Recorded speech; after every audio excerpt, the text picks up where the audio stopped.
bad, or indifferent. I want to embrace, challenges. I want to embrace, even like good rewards, and embrace things that are, just unexpected. Yeah. So I want to embrace, the indifferences in people, and embrace people's, quirks and challenges, and maybe try to help them, which brought me to my other word, which is rise. Because, we have up on, upstairs, where our offices are, it's, we rise by lifting others, which really is resonating with me this year too. So I think rising above sort of like the negativity of COVID and all that other stuff, and rising above, the struggles in different industries, in real estate and small businesses and things like that. And just rising to lift others, just to lift others. Yeah. So that's what I want to do in 2021. How about you guys? I didn't really think of a word. Mary, do you have a word? So I'm stuck. I want a word that means mental fortitude. And that's just strength in and of itself, but it's mental strength to accept the things that you can't change. So kind of like embracing. Yeah. It's a lot about being confident in who you are, and kind of standing your ground, and just being more mentally strong. I don't, and not to say that I'm mentally weak. I don't think I am, but I think I could practice better habits to control my thoughts, and help therefore control my environment. Yeah. So that's what I'm looking for, a word. If anybody has one out there, please feel free to call in and let me know. So what you're mental thinking. fortitude, Resilience. Oh, resilience. There you go. Are you Googling that? Are you on like the Scrabble dictionary? No, I wish I was playing Scrabble. Resilience. That's a good one. Okay. I was going to say grit. Grit. Well, I have grit. Yeah, you have grit. I'm a little toughie.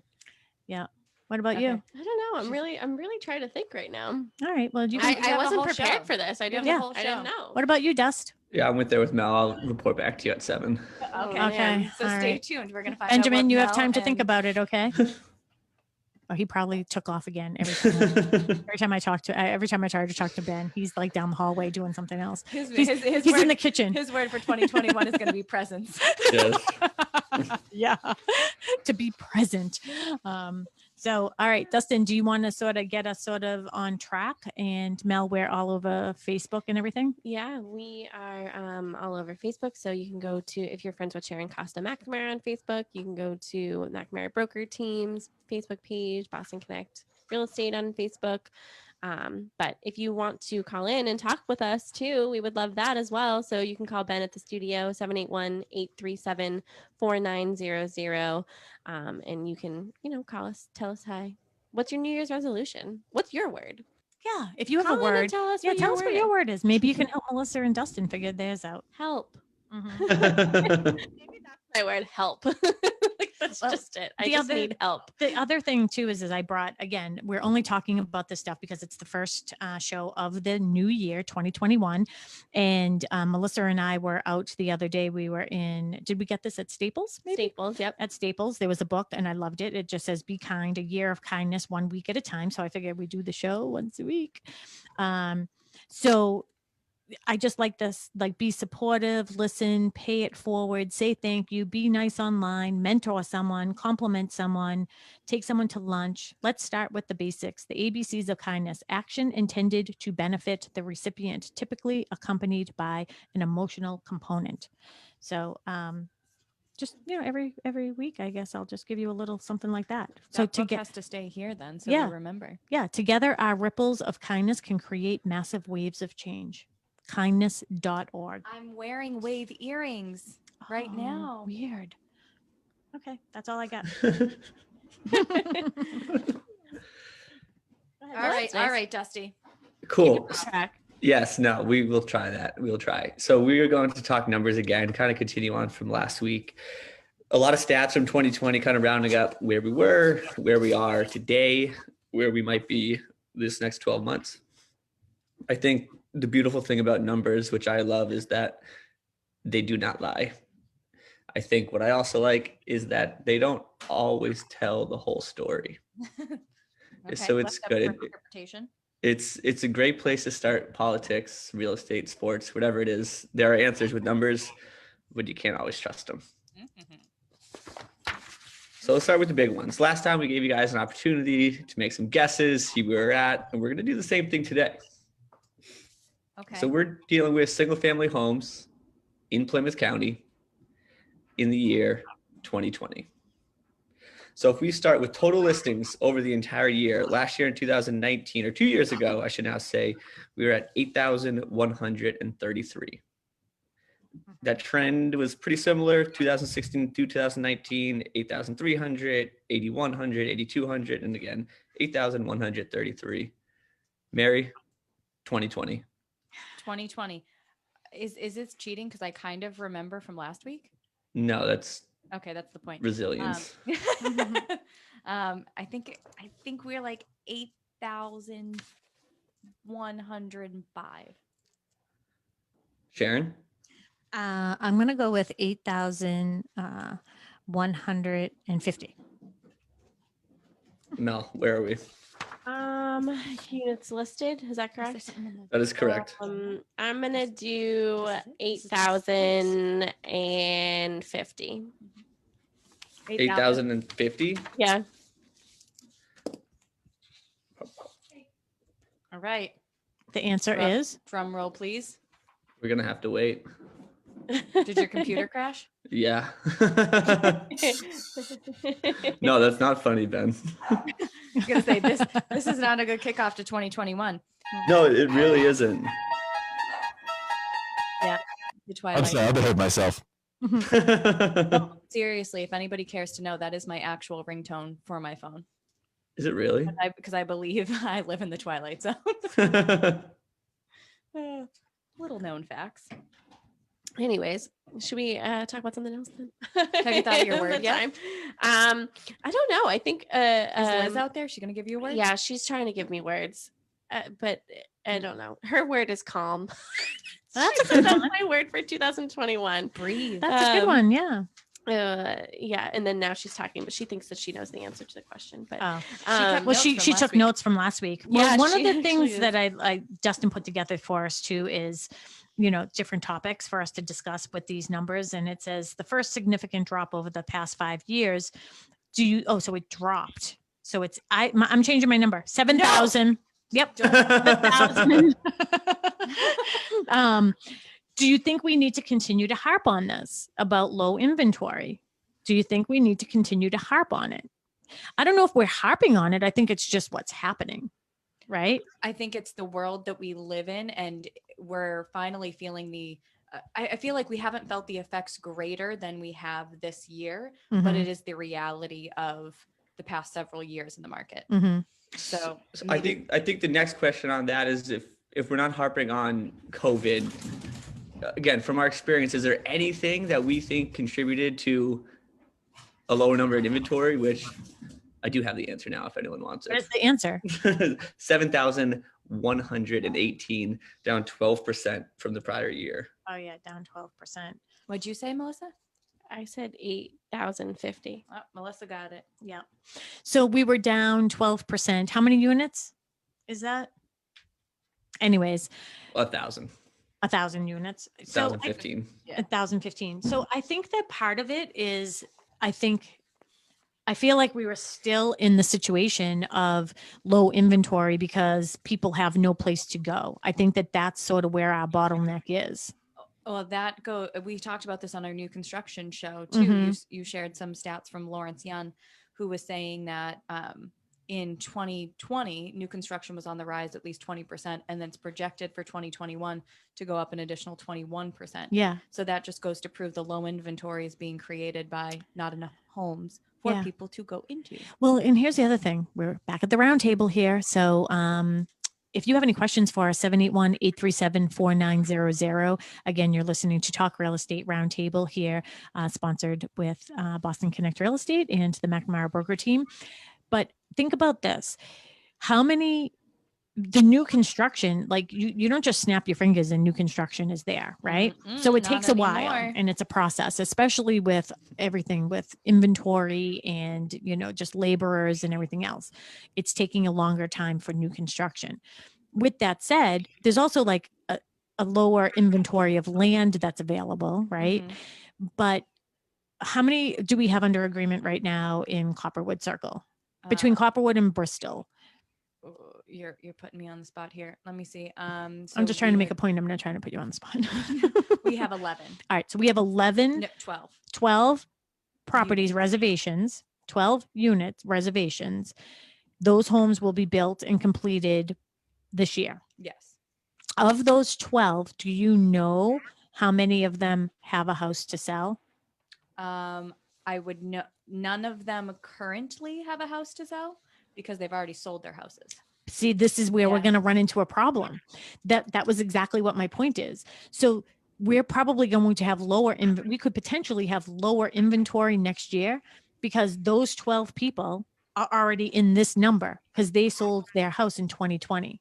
I see what you. So they're going to be moving into their new house, but we're not going to feel the emptiness of the house that they're in leaving 2021. in 2021. So it doesn't help the inventory crisis that we're going to feel for 2021. No, because the new construction is catching up to last year's numbers. Gotcha. So we potentially might have lower inventory next year because This year.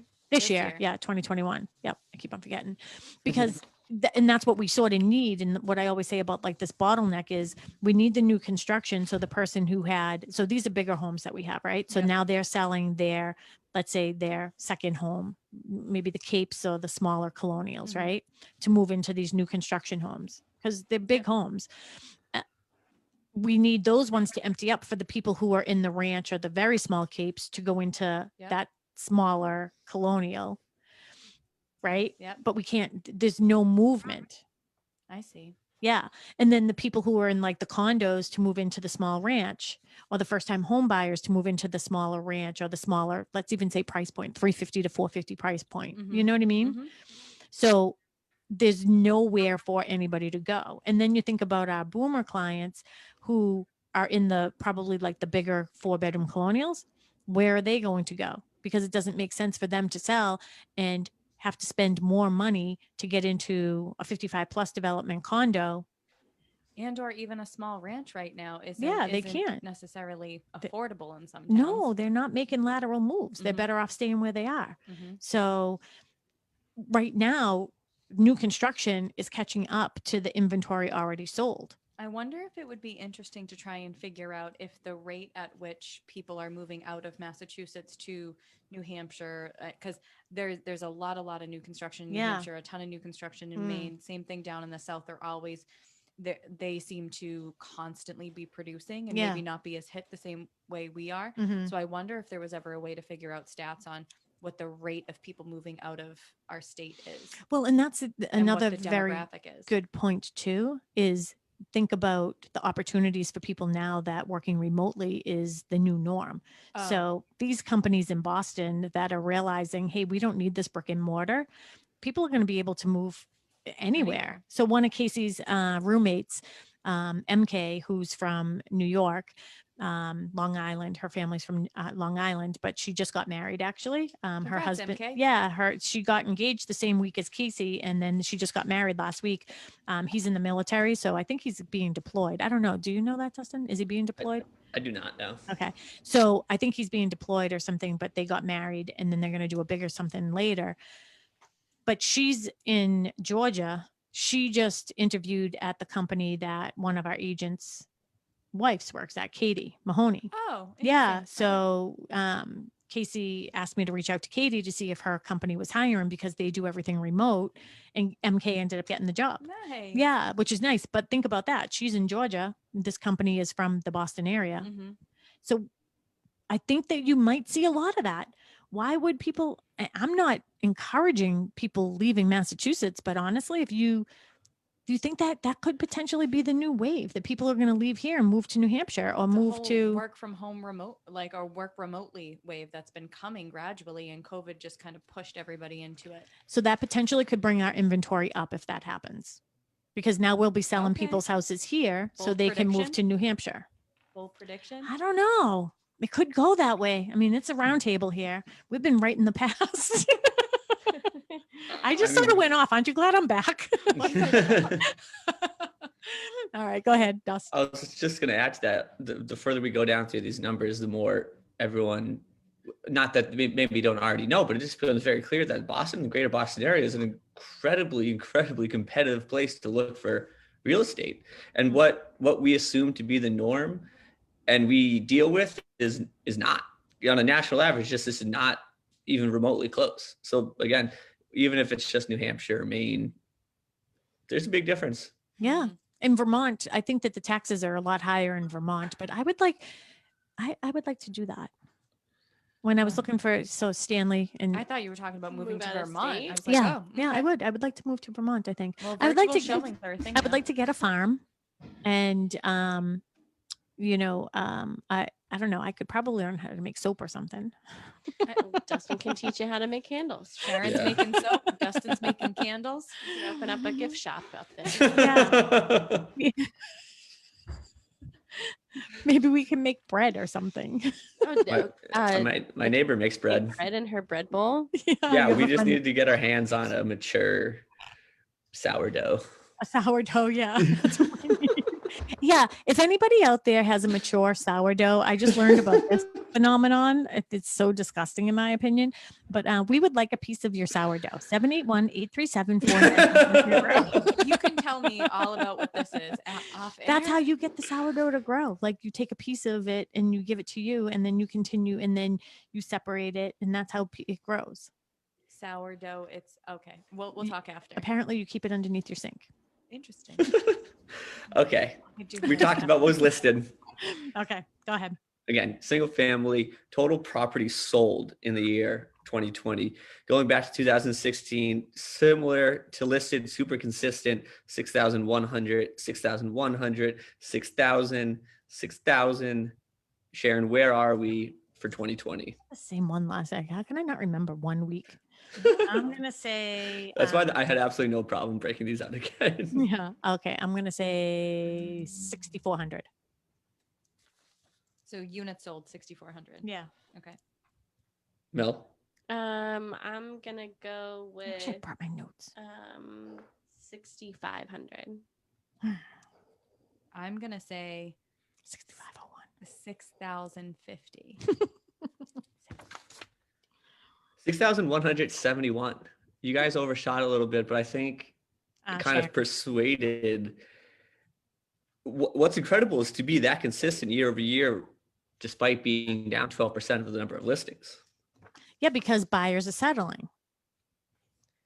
Right? Mhm. Doesn't that tell you that? They didn't walk away, they just settled. I guess I see your point there. So rather than waiting for the inventory to come on that they wanted per Mhm. se, they just bopped into whatever they could get their hands on. Mm-hmm. Yeah, and also they could still be like the property might have been listed last year or the year before and just didn't sell. Or like came back on the market. Yeah. Certainly. Or What's the increase there? What's the percentage? 1%. It's almost Okay. spot on exactly. Okay. I think the other thing we're talking about, an incredibly expensive market to be in. 2020 came around, and with interest rates, despite maybe certain populations being out of work or kind of being in a tough spot, people's purchasing power drastically increased. Mm-hmm. Absolutely, the interest rates being so low. I mean, So the buying power in and of itself, what you could afford in 2019 is drastically different from what you can afford in 2020 and probably going to be in 2021. Say that again. We're just talking about the interest rates being low. Oh yeah, but they were low 2019, right? Not as low. So I Mm-hmm. bought in 2019. Did I buy in 2019? Maybe I bought in 2018. I I can't think you remember. bought in 2018. Well, maybe I did 2018 and I was at a 4.5 And you just refinanced. and then just refied for 2.75. That's what I am. 2.75. Mhm. You've been there for a while though. Oh, you yeah. you got lucky one year. Years, yeah. I think if you want to speculate and maybe talk about why there's less inventory. Maybe people are a little on edge, not really wanting to go through the process right now. I think if you're in the market to buy, I think kind of that nervousness could, like you said, make you settle or kind of push you to ensure you're closing something because you don't want to linger on potentially with nowhere to live. And it was an election year, so that always tends to make people a little bit uneasy going into the new year. Mm-hmm. Mm-hmm. So going back to Sharon's point of settling and or just, I should do this now because I don't know what's going to happen next year. Yeah, highly Yeah. motivated to get into something this year, maybe more so than they were in prior years. Mm-hmm. I think we're finding all the answers. It's like light dawned on Marblehead. Mm-hmm. Lawrence Young, where are you? Call us. Lawrence, we'd love to know our insight. All right, the next one we have is average days on market. And before we do this one, can one of you explain why this isn't always a great stat, maybe for a specific property? Okay. I could. Who wants to? Sharon, you got the best analogy. All right. I was going to say, I feel like I think of this because you told me it. So it's all you. So I think that average days on market, which we sometimes see as DOM. And the reason why I thought of this is because I was doing a comparative market analysis for somebody before. This was maybe several years ago. And the person was asking me questions. And you can always tell when they have other agents there before you, you know what I mean? And again, not competition, colleagues, you know what I mean? So I'm okay with that. In fact, I encourage it, right? So I remember the person saying to me, so what is your average days on market? And I was like, nobody asks that question, really. Like, I've been doing this for almost 20 years. I got that question once, right? So I said, well, I don't have that statistic. I don't base my value on numbers. I base it on how happy my clients are, but I'm happy to look that number up for you. And I said, is that something that's really important to you? And they came out and told me that that's the other thing too, is like a lot of the people I know that I'm going to, so they tell me everything anyways. And they said, well, there was another agent that I interviewed that basically said that you have a very high days on market. So I went back and looked at my days on market because I really wasn't looking at it. Well, we do have a very high days on market statistic, and it's for a couple of reasons. One is when we list a home, and let's just say it's a resale home, and we get an accepted offer on it. The way that it used to be is once you could only make it under agreement, which once you made it under agreement, it stopped the clock. So the days on market clock. Then they brought in contingent. So then the contingent didn't necessarily stop the clock, but it kept your days on market going. For us as a team, we don't mark our homes as under agreement until we have the purchase and sales agreement signed. And in some instances, like now they only give you 2 weeks to do that. But honestly, I would like to wait until I got the commitment letter, even though sometimes that could be a week or a day before closing, because it isn't sold until it's sold. And I would rather continue to get people to call us on it just in case something did fall apart, right? Yes. Okay. So that's one reason. The other reason is we do a lot of new construction. So Copperwood started 2-3 years ago. 3 years ago. 3 years ago in February was when shovel went into ground, basically. And we had them listed in MLS. So if we have models that are constantly in there, they've been in there for 3 years, we have a very high days on market statistic. So days on market meaning, and when Sharon is saying stop the clock, what stopping the clock means. So if you put your house on the market one day and then in 2 weeks you get an accepted offer, your days on market, if you go straight to under agreement, is 14 days. And then what she's saying, like with us, with new construction, we don't mark in MLS under agreement until we sign a purchase and sale. And for some houses, some lots, we might list several lots at a time. It could take up to 6 months or a year or 2 years to sell out all of those lots in a 34 lot community. So we could have, rather than having a 2-week day on market statistic, we could potentially have a 600 day. And that's why we don't really put a lot of value into it. Yeah. And the other thing too is everybody markets in a different way. And I'm not saying our way is better than anybody else's way of doing that. But I know like sometimes people, if you see like the for sale sign out and then 2 days later you see a sold sign out, right? Too late.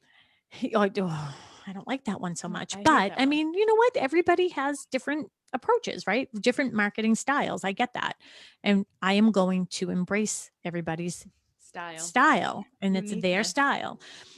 But for me, I just feel like once you put, a sold sign out there, you're also indicating to the rest of the world you'll never have an opportunity to have this house until it comes on the market again. But if it does fall apart, Mary, we've had transactions that have fallen apart 2 weeks before closing because somebody lost their job.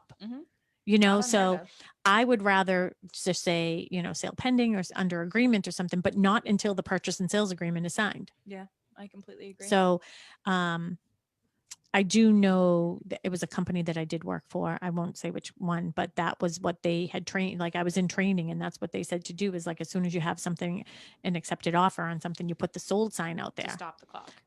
Yeah, but like put the sold sign out on the sign, because then everybody's going to think that you're the best realtor around because you got that house sold and so quickly, but it's not sold until the day you get to the registry of deeds. And then it's kind of embarrassing when you have to take the sold sign down, don't you think? I'm sorry. You're False like, alarm.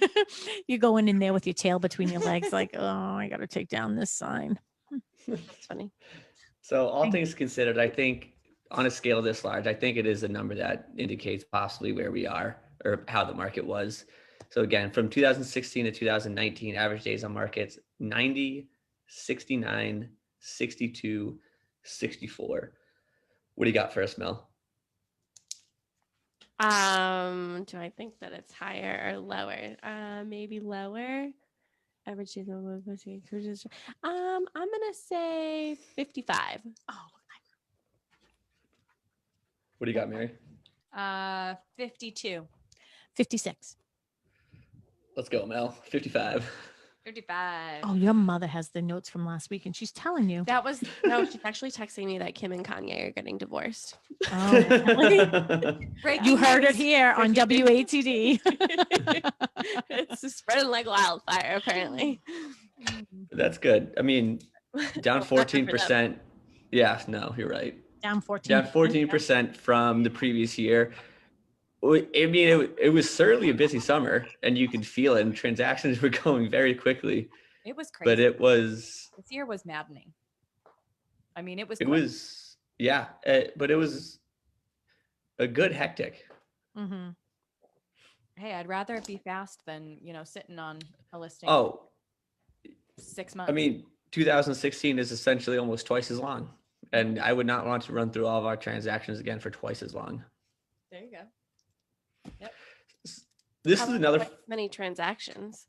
Say that again. How about twice as many transactions in the same amount of time? Would you rather? Yeah, have? no. I would. Yeah. Yeah, there's like, We could do it. as crazy as the transactions are, the quick and painless get them over with. The ones that drag on are the ones that get to you. Mm-hmm. Mm-hmm. Mm-hmm. Price changes in 2020. This is another one where if you're looking at it in each specific property, it doesn't tell the whole story. Sellers are different. They're looking for different things. They have different timelines. It's not an indicator of the value of the house. But I think as a whole, what we'll see here is some pretty telling information. So single family homes in Plymouth County that had a price change, 2016, 2,900, 2017, 2,900, 2018, 3,000, 2,900, and 2019. Where are we at for 2020? Mary. I'm gonna go out on why? Oh, you already have the answers. I was like, why can't you guess? I'm gonna go out on a limb and say 28. No, 3,000. Is this price change? Yeah, Price change. 3,000. I'm going to go 2,700. Price changes. Yeah, I'm gonna do 2,600. 1,519. Wow. That shows how fast the market was. There was no need for a price didn't have change. to. That's down 48%. No need for a Wow. price change. And again, I would love to know what the percentage of houses were. And I've probably looked at sold above asking or above listing price, because what it seemed like in the summer was the majority of them. Oh, we could do a whole average area market survey for sale to list price ratio for Plymouth County. Yep. Find that out. that's a price change. I don't even think crossed our minds once from May to August No, on any of our listings. it was literally a seller put a house on the market, and whether if the value was there or not at a certain time, buyers were going after it and they were fighting over it. And that's what I was seeing as a buyer's agent. I'm like, I can't reasonably tell you that this house is worth this, but what are you emotionally valuing this property at? And we've done a whole show on that. So I'm actually now not surprised whatsoever. It goes back to when we had shows and I was saying there's the appraised value, there's the market value. So the appraised value is what the appraiser gives from the bank. The market value is what we feel as agents and marketers, how much the home is worth based on the numbers we're seeing, and maybe, swaying it up or down, whichever way we feel the market is, to sort of potentially make up that market. And then there was the emotional, which was through the roof this year. I've never seen anything like it. No, but the thing is you have to be very careful with that emotion, because we're using the last 6 months of data, right? So the last 6 months of sold, we have no idea which way the market is going to go come April. So if you're thinking about coming on the market for 2021, you should be calling us now to do an analysis on your home. 1,000%. So you might want to be the first one to come on the market so you can pick up some of those comps at the end of the last 6 months. Yeah, end of the summer. Don't wait until April. No one cares if the grass is green or the flowers are budding. They just want to get a property, and they'll probably be willing to pay more for it now than they will be potentially if that once coming on. Well, once the numbers go down, right? Let's talk about where we are right now. Current listings today. Again, over the last 4 years prior, we're at 1,160, 1,080, 1,150, and 926. Sharon, where do you think we are? This is year to date? Nope, this is today. Total active listings. Oh, total active listings today in Plymouth County? In Plymouth County, single family homes. I will say, I wish we had Jeopardy music. I'm going to be terrified of this one. 865. I'm doing 890. I'm going to say 750. And I think it's even lower than that. I'm being conservative. 309. Oh, I was going to say 500. How much? 309. Wow, we are not good at this. But I mean, 500. I should have said that.